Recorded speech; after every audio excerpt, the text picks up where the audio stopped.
வணக்கம் நண்பர்களே. உங்களிடம் பேசுவது விமலா. இன்னைக்கு நம்ம கேட்க போற கதை ஒர்க்கிங் கப்பிள். இதுவரைக்கும் இந்த சேனலை நீங்க சப்ஸ்கிரைப் பண்ணல அப்படின்னா மறக்காம சப்ஸ்கிரைப் பண்ணுங்க. பக்கத்துல இருக்கிற பெல் ஐக்கானையும் கிளிக் பண்ணுங்க. வாங்க கதைக்குள்ள போகலாம். கஸ்தூரி, விடிஞ்சிடுச்சு பாரு, எழுந்து டீ போடேன். கிருஷ்ணனின் காலை அலாரம். கஸ்தூரி உடம்பை முறித்து கொண்டு எழுந்தாள். உடம்பெல்லாம் ஒரே வலிங்க. நீங்க தான் ஒரு நாளைக்கு டீ போடுறது, குறைஞ்சா போயிருவீங்க என்று சினிங்கினார். கல்யாணம் முடிஞ்சு முழுசா 30 நாள் கூட ஆகல. நான் இன்னும் புது மாப்பிள்ளை தெரியும்ல, வேலைக்கு நேரமாயிடும். டீ போடுமா செல்லம். கிருஷ்ணனின் தாஜா. ம் நானும் தான் புது பொண்ணு, நானும் தான் வேலைக்கு போறேன். காதலிச்சு தானே என்ன கட்டிக்கிட்டீங்க, எனக்காக இது கூட செய்ய மாட்டீங்களா? போங்க போய் டீ போடுங்க என்று பொய் கோபத்துடன் அவனை விரட்டினாள் கஸ்தூரி. ஏய், என்ன என்ன இந்த விரட்டு விரட்டுற? இதை எங்க அம்மா பார்த்துருக்கணும். ஏன், என்ன செய்வாங்களாம்? எங்க வீட்டை பாருங்க.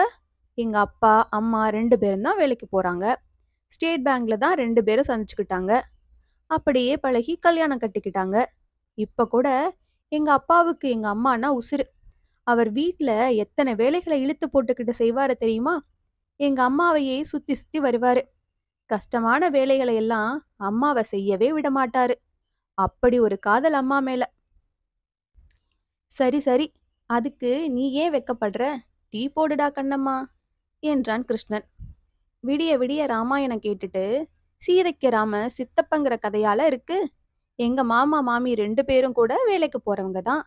வீட்டு வேலைய எப்படி பகிர்ந்துக்குவாங்க தெரியுமா? உங்கள மாதிரி மாமா எங்க மாமிய விரட்ட மாட்டாரு. எல்ஐசில ஒன்னா வேலை செஞ்சாங்க. எல்ஐசி எவ்வளவு ஒசரமோ அவ்வளவு ஒசந்தது அவங்க காதல். வேலை முடிஞ்சு 2 பேரும் ஒன்னாதான் வீட்டுக்கு வருவாங்க. மாமா தான் சுட சுட வெந்நீர் போட்டு மாமிக்கு எடுத்து வைப்பாரு. அப்புறம் அடுப்பு மூட்டி சமையலே செய்து போடுவாராக்கும். கரெக்டுங்க. எங்க மாமா ரொம்ப ருசியா சமைச்சு அசத்துவாரு. நீங்களும் இருக்கீங்களே. நானும் வெந்நீர் போட்டு உன்னை குளிப்பாட்டி விடவா என்று கண்ணடித்தான் கிருஷ்ணன். கணவனை வெட்கத்துடன் பார்த்த கஸ்தூரி எழுந்து டீ போட தயாரானாள். கிருஷ்ணன் அவள் கையை ஆசையோடு பற்றினான். விடுங்க, வேலைக்கு லேட்டா போனா கூட இருக்கிறவங்க, என்ன கஸ்தூரி, ராத்திரி முழுக்க தூக்கம் இல்லையா, கண்ணத்தை காட்டு, உதடு என்ன இப்படி சிவந்திருக்குன்னு கேட்டு கலாட்டா பண்ணுவாங்க என்றபடி அவள் ஓட, துரத்தி சென்ற அவன் அவளை பின்புறமாக அள்ளி அணைத்து மீண்டும் படுக்கையில் சாய்க்க இருவரும் டீயை மறந்தனர். மதிய உணவை கட்டி எடுத்துக்கொண்டு வீட்டை பூட்டிவிட்டு இருவரும் கிளம்பினார்கள். போகும் வழியெல்லாம் கஸ்தூரியின் காதோரமாக கிசுகிசுப்பதும் சில்மிஷங்கள் செய்வதுமாக இருந்தான் கிருஷ்ணன். புதுமண தம்பதி என்பதால் கொஞ்சலும் குழாவலும் சற்று அதிகப்படியாக இருப்பது சகஜம்தானே.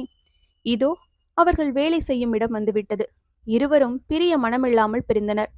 கிருஷ்ணன் கீழே சிமெண்ட் கலவையை பாங்காக கலக்க தலையில் செங்கற்களை சுமந்து கொண்டு ஒய்யாரமாக நடந்தாள் கஸ்தூரி. கஸ்தூரியின் பெற்றோர் கூட இப்படிதான் ஸ்டேட் பேங்க் கட்டும்போது காதலில் கட்டுண்டு கணவன் மனைவி ஆனார்கள். எல்ஐசி கட்டும்போது ஒன்றாக உழைத்தவர்கள்தான் கஸ்தூரியின் மாமாவும் மாமியும். அது சரி, படித்து பட்டம் பெற்ற கணவன் மனைவியர்தான் வேலைக்கு போகிறார்களா என்ன? எத்தனையோ காலமாக கிருஷ்ணன் கஸ்தூரி போன்ற உழைப்பாளிகளும் இருந்து கொண்டுதானே இருக்கிறார்கள். சொல்லப்போனால் இவர்களும் ஒர்க்கிங் கப்பிள் தானே. இந்த கதை உங்களுக்கு பிடிச்சிருந்ததுன்னா லைக் பண்ணுங்க, ஷேர் பண்ணுங்க, சேனலை மறக்காம சப்ஸ்கிரைப் பண்ணுங்க. அடுத்த கதையில சந்திக்கலாம்.